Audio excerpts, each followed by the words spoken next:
Мына урматтуу меймандар, мына айттык. Ил жакта бул жакта майрам болуп атат, шайлоо сонун өттү. Бүт бардыгы өз мамлекети менен сыймыктанып бул жакта жаштар майрамдап жүрөт деп биз айттык эле.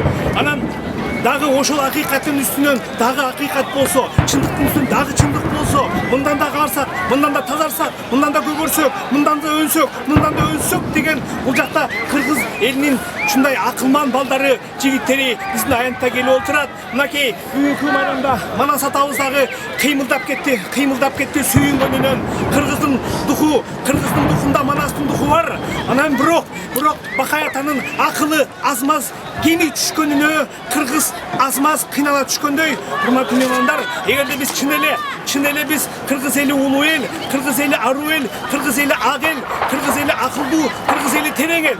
Бул сөздө шек жок. Ошондуктан биз өзүбүздүн асылдыгыбызды, арулугубузду, акылыбызды, тереңибизди, улуулугубузду биле албасак, аны сезе албасак, анда кыргыз эли кыргыздын өзүнүн намысын, жүрөгүн жоготуп алат. Ошондуктан бул жакта чындык издегендер мына айтайын дешти, сөзүн чыгайын дешти. Балким ак үйдөн биздин апа-пакай аксакалдар чыкса болот беле, жаштар менен сүйлөшсө болот беле. Анан кийин тигил жактан майрамдык салют атпай, бияка тигинтип атпай, анан кийин сонун жыпар жыттуу жашынакай адикулон тухиларды бизге чачпай, анан ошолорду сүйлөшсө болот беле. Болот эле. Анткени мындагы өзүнүн эли, өзүнүн түшүнгөн эли жашынакай ойду түшүнмөк, жашынакай сөздү түшүнмөк. Ошондуктан бул жерде биздин аксакалдардын айткысы келбегени, жаштардын уккусу келбегени, бул жерден бизди кыргызды эки жака бөлүп жатат.